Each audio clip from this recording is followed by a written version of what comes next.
fishing rods for beginners. So this video is going to be the first in a 3-part series. The next video will be about reels, and the third video will be about pairing rods and reels. So these are the standard size videos. Parker, I think you put it on present, right? Yeah, it's on present. Okay. So you guys don't need to be presented the introduction. Okay. So rod types. We have 3 kinds of rod types: spin cast rod, spinning rod, and casting rod.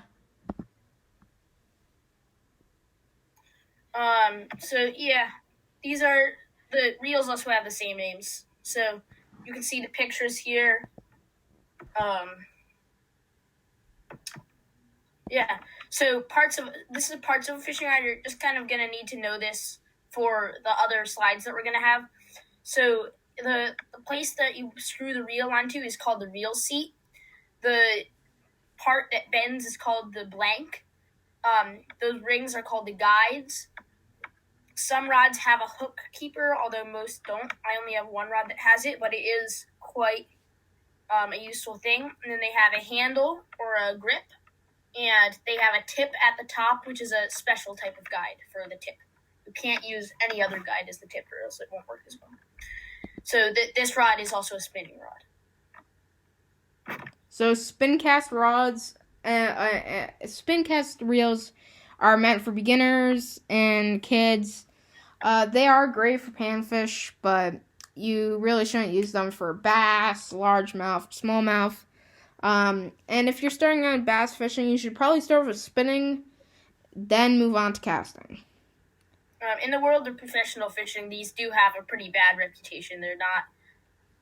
You won't see Gerald Swinner or Kevin Van Dam using one of these pink Zebcos here, green or blue or whatever. Yeah, like the Barbie they kind of ones. Look cheesy, although you can get some nice ones these days. Even though they're not advanced, they're a great place to start, and you shouldn't be ashamed of having them. Parker has one, and I'm about to get a spinning. And now we're on to spinning.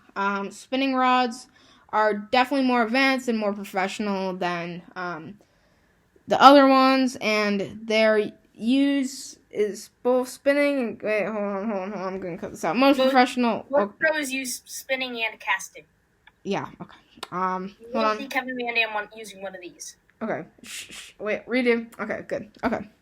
Spinning rods are more advanced, more professional. Bass anglers use both spinning and casting rods.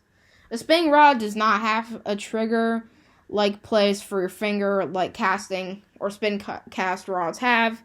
And the reel and the guided are also at the bottom. The guides are also at the bottom. Okay, spelling error. Spinning rods are also have a bit of a bad reputation, but they really shouldn't. They're still a bit less advanced than casting rods, but just because they're simpler doesn't mean that they're not as good.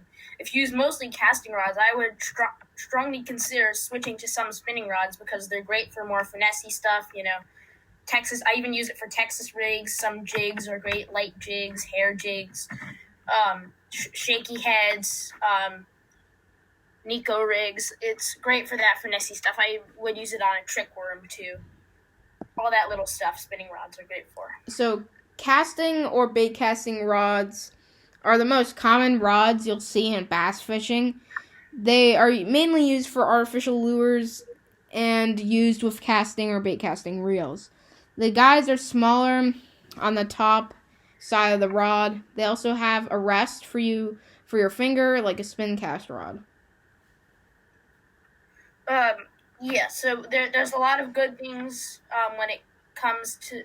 There are a lot of good things when it comes to casting rods. They have a great reputation, and there's a lot of good words surrounding them.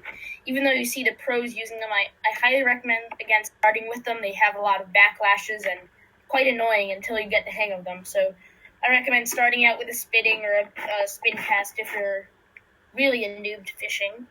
Then everyone will reach a point where they decide they're ready for their first casting reel.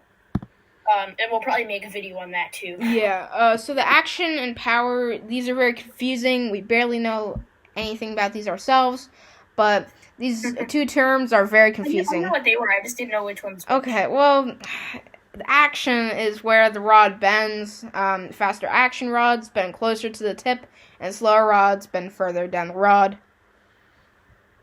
The power is how much it bends. So a light rod is very flexible, usually used for more panfishy, lighter fish, and for more finessey stuff, more sensitive.